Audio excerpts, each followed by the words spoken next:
Mais qu'est-ce que c'est que ce titre? Allez, rendez-vous après l'intro.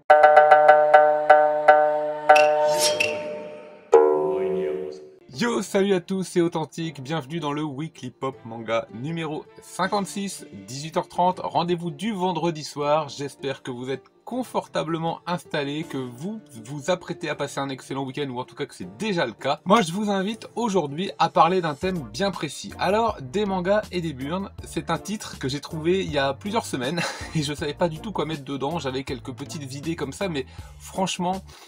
J'hésitais. Dans un premier temps, j'ai voulu parler de personnages badass, gros personnages shonen masculins, bien musclés à la Kengan Ashura, tout ça, vous voyez ce que je veux dire. Et puis non. Après, je me suis dit, est-ce que j'aborde une vidéo plus sérieuse avec un thème un peu lourd, comme le sexisme dans la société japonaise à travers les mangas? Ça m'a tenté, et non. J'ai passé mon chemin parce que l'envie des vidéos du vendredi soir, c'est de vous présenter des mangas. Donc c'est pas ça. En revanche, du coup, je me suis dit on va mettre en avant des personnages qui ont du caractère, des personnages qui ont de la personnalité, des personnages qui ont du courage, de la force, des convictions, de la passion, et qui arrivent avec abnégation, avec passion, avec persévérance à obtenir des résultats, des personnages qui sont autrement, donc des personnages aujourd'hui qui vont être exclusivement féminin, très peu doté de force de combat, mais de force de combat dans le combat pur, dans la confrontation physique pure, vous voyez ce que je veux dire. Allez, c'est parti, il y en a une petite dizaine. Alors je me suis rendu compte qu'il y en avait énormément des personnages féminins en vérité dans les mangas, et c'est vrai, il y en a à peu près dans tous les mangas. Franchement, bon, certains personnages sont utilisés plutôt comme une caricature, comme une sorte d'objet sexuel qu'on regarde avec les formes, les tenues vestimentaires, mais mine de rien, c'est de moins en moins le cas. Alors, quand c'est le cas, c'est de plus en plus le cas. C'est-à-dire qu'on tend vers des caricatures de plus en plus grossières. En tout cas, c'est ce que je trouve. Mais c'est moins en moins le cas, je trouve, de façon générale. Je me suis rendu compte qu'il y avait énormément de mangas qui sortaient et énormément de thèmes différents qui pouvaient être abordés à travers les mangas. C'est une spécialité, une spécificité des mangaka et donc au Japon. C'est de pouvoir traiter comme ça de tous les thèmes et de les rendre passionnants. Ça, c'est top. Ça, c'est top. Et justement, c'est ce qu'on va découvrir un petit peu. Alors, j'en prends un. Ils sont là. Il y en a une dizaine. Je les prends au hasard.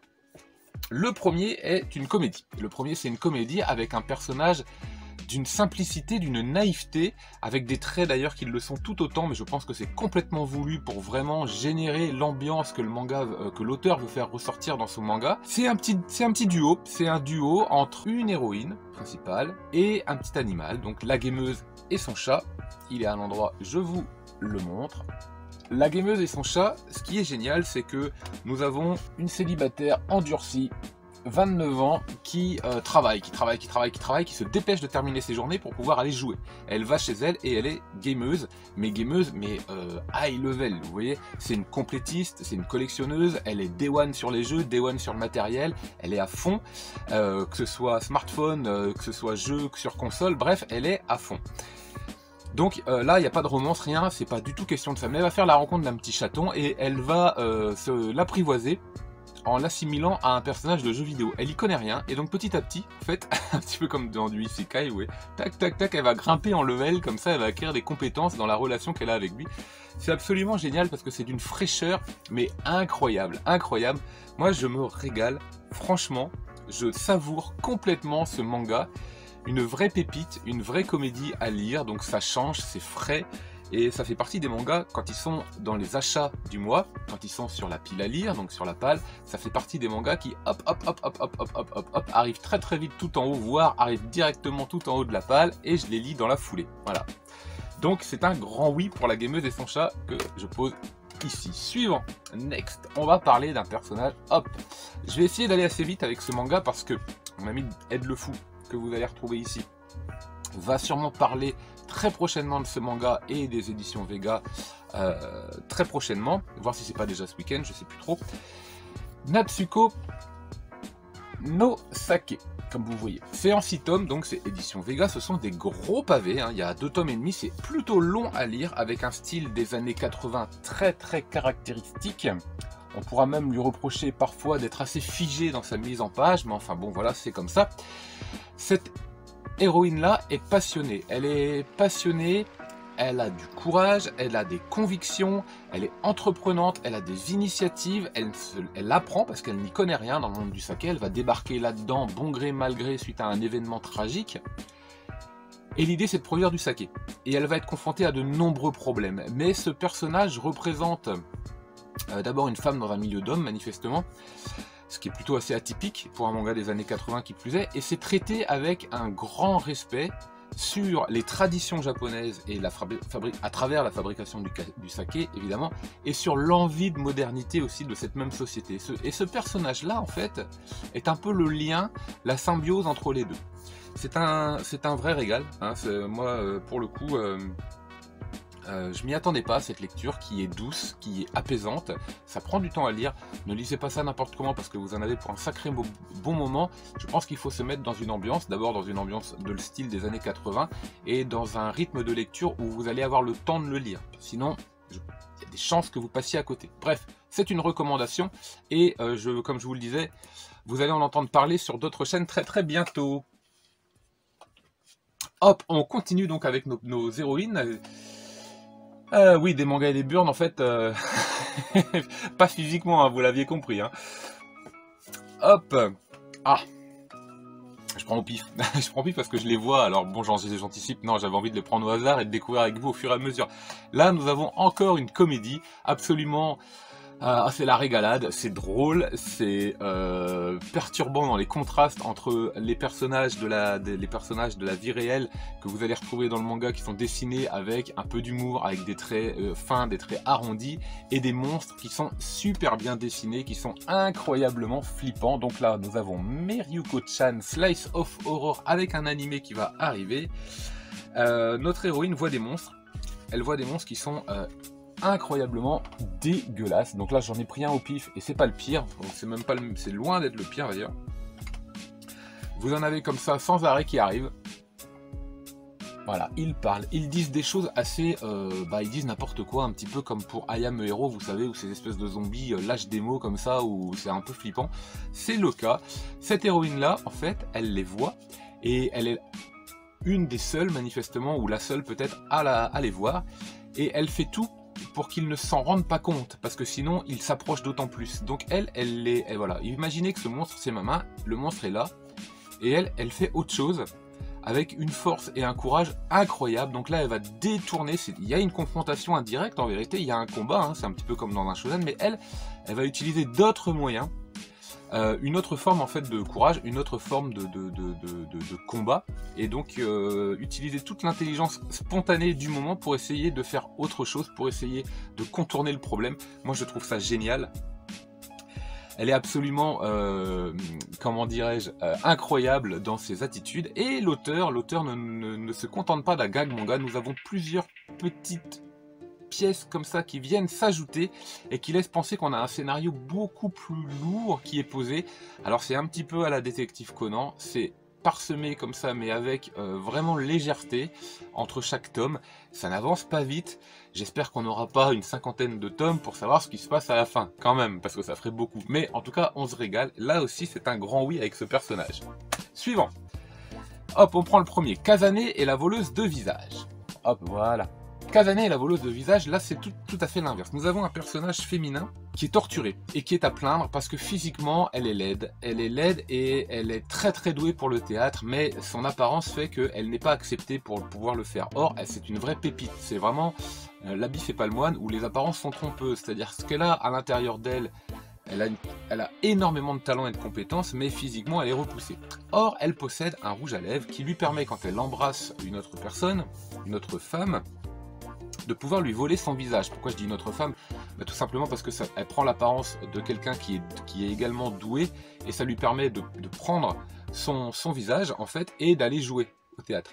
Sauf que tout le monde voit l'autre personnage. Elle se contente de la gloire reçue parce qu'elle sait que c'est elle qui a joué, mais évidemment les gens ne s'en rendent pas compte.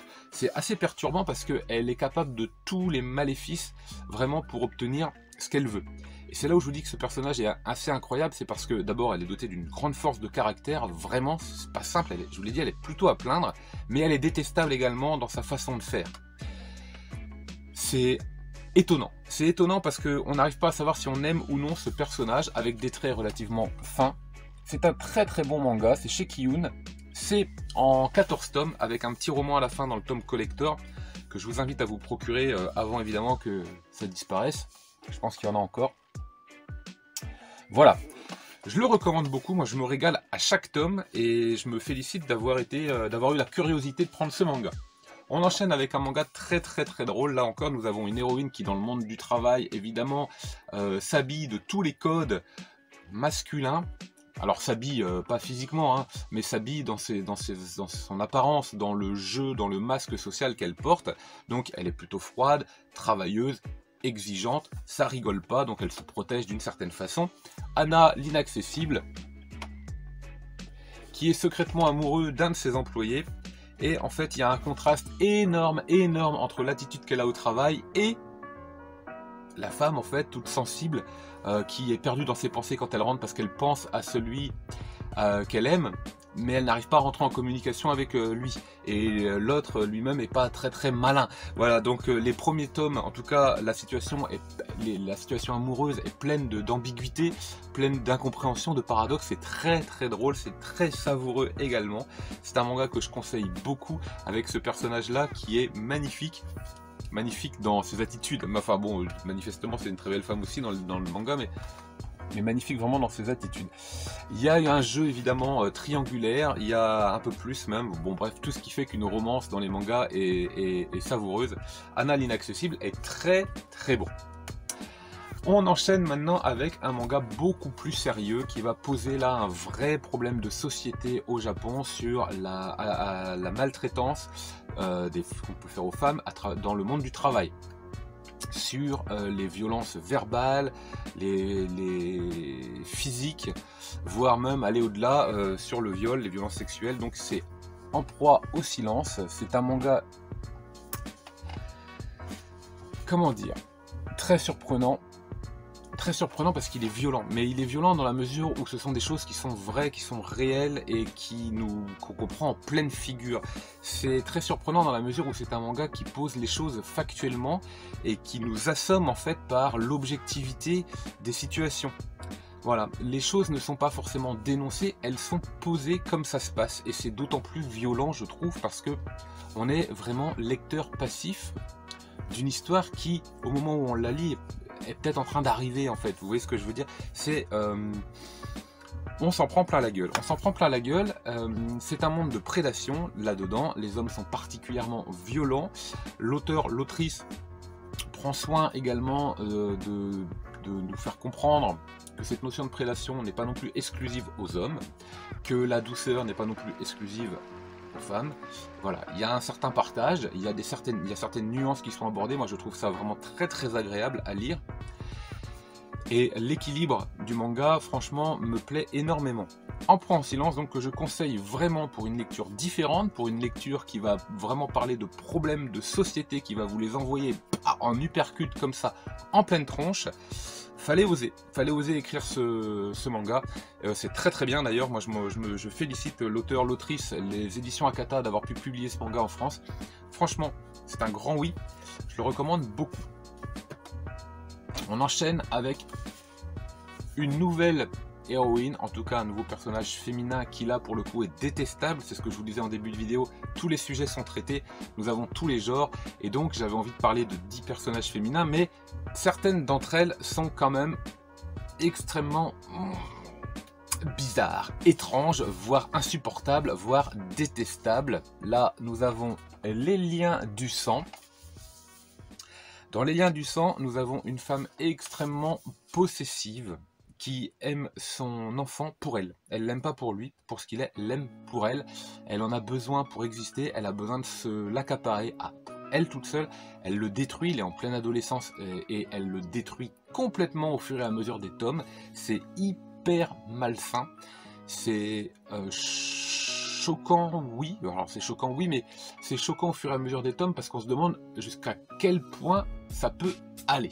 Franchement, il fallait oser sortir ce manga. Shuzo Oshimi est un auteur vraiment atypique qui a des mangas qui sont dessinés où la tension règne très souvent à travers les traits, les jeux de regard, où il va à l'essentiel. Il va à l'essentiel dans son trait et il va à l'essentiel dans sa narration. Il n'y a pas beaucoup de choses à lire parce que tout est maîtrisé, donc on n'est vraiment pas pollué par du superflu, par du rajout de dessin, par du rajout de chapitres. C'est vraiment comme il le pense, c'est très bien synthétisé systématiquement.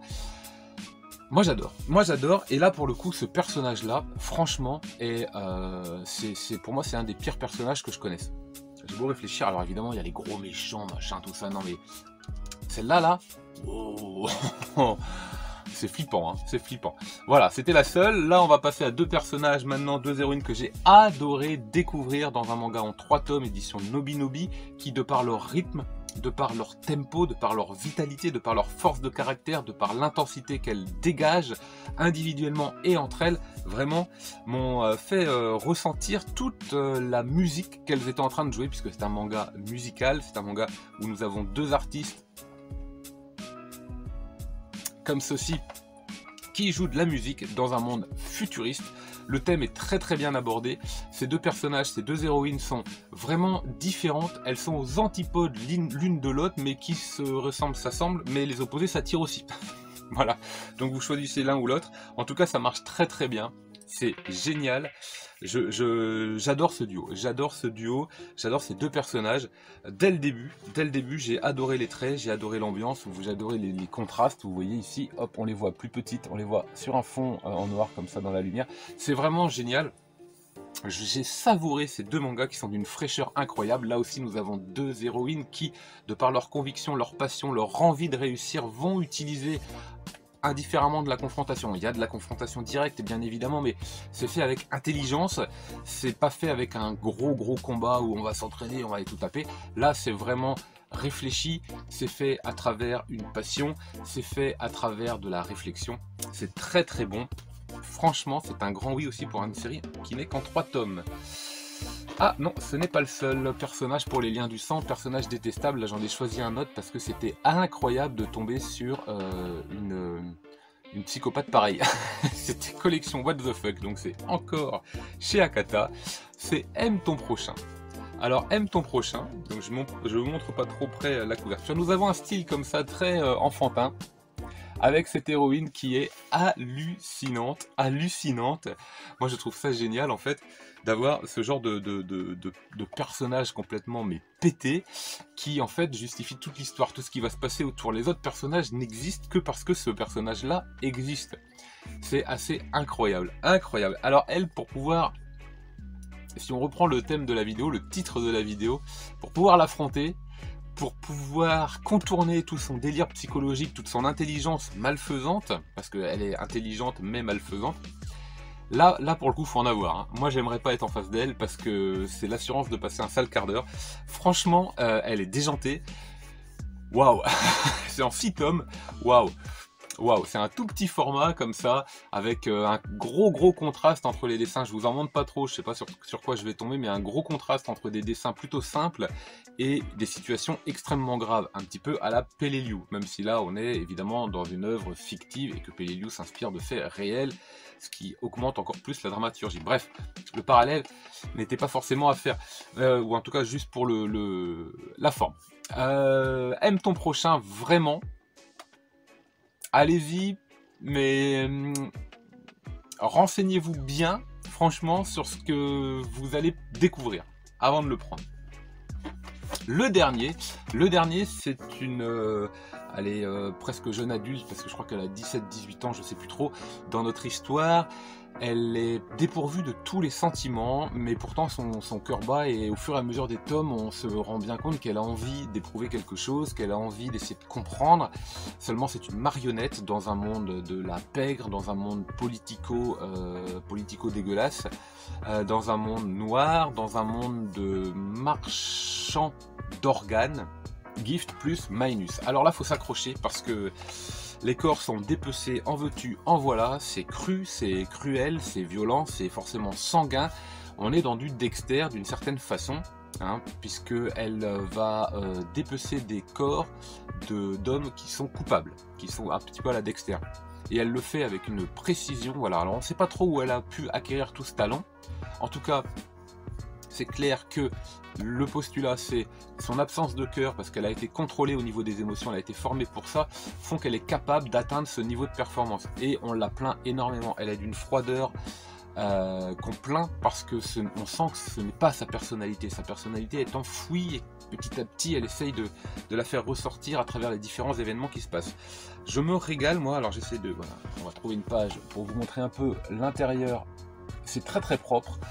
Le scénario, c'est un bon thriller, franchement, le scénario, une bonne enquête, il est palpitant, c'est des tomes que j'avais acheté les 7-8 premiers et je crois que j'en avais lu que 3, alors pourquoi je sais pas, et je m'étais dit bon, puisque je suis pas en train de les lire, je vais les revendre, et j'ai failli les revendre, franchement là il y a quelques temps, et je me suis mis à la lecture, j'ai adoré. J'ai pris toute la suite, donc toute la suite est quelque part là, cachée là-haut. Give plus minus, pas beaucoup, et à tort, à tort. Voilà, c'était les 10 mangas avec des personnages féminins qui, d'une certaine façon, de par leur caractère, de par, ou leur méchanceté, ça dépend, de par leur amour, leur passion, leur envie, leur force de combativité, leur volonté de s'intégrer dans la société, leur volonté de dénoncer aussi la société, voilà, posent des choses très clairement, des sujets frais ou plus lourds. En tout cas, ce sont 10 mangas que je conseille fortement. Alors je vous avais dit, dans les mangas, il y a énormément de personnages féminins, je m'en suis rendu compte, je n'ai pas tout mis. Vous voyez là-haut, Spy Family avec la petite Anya qui est absolument un vrai délice. Là aussi, si ce personnage n'existe pas, le manga n'existe pas. Vous en avez d'autres, évidemment, un grand classique pour moi que je ne peux que vous conseiller avec Gum, et donc le personnage Gali, même si c'est un cyborg qui est doté de toute la sensibilité féminine. Évidemment, je n'ai pas placé du Naoki Urasawa qui lui aussi utilise la jante féminine pour ses histoires, et il le fait avec un respect, une profondeur, une intelligence incroyable.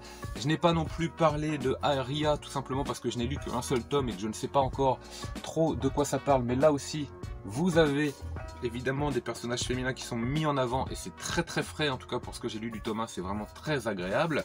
Vous avez notre trio incroyable des années 80, comment ne pas placer évidemment Cat Size et le maître Tsukasa Ojo, même si là les formes féminines sont un peu plus mises en avant, mais ça reste gentil. Bon, évidemment, sont très très caractéristiques. Vous allez vous revoir le lien avec Natsuko no Sake, c'est un manga des années 80. Et comment ne pas parler aussi d'un manga extrêmement intelligent, très incroyable. La série des one-shots Emanon, avec son trait crayonné comme ça, très très bon, où là vous avez également un personnage féminin doté d'une sensibilité ou d'une froideur parce que elle est un petit peu blasée de toute l'expérience. Enfin, pour ceux qui ont lu, vous savez de quoi je parle, sinon je me tais. Bref, ça c'est très très bon également. Encore un autre par exemple, et j'en passe, et j'en passe. Bon, j'espère que vous avez passé un agréable moment. Moi oui, en tout cas. Je vous donne rendez-vous vendredi prochain pour un spécial 10 mangas qui font peur que je vous conseille, et je vous donne rendez-vous prochainement très très vite pour une vidéo très particulière. N'oubliez pas d'activer la petite cloche pour savoir de quoi je parle, n'oubliez pas de vous abonner, de laisser des commentaires si vous avez évidemment pensé à un autre manga ou si vous avez envie de conseils ou de partager un petit peu avec les mangas que je viens de vous présenter. Je vous souhaite encore un excellent week-end et moi je vous dis manga.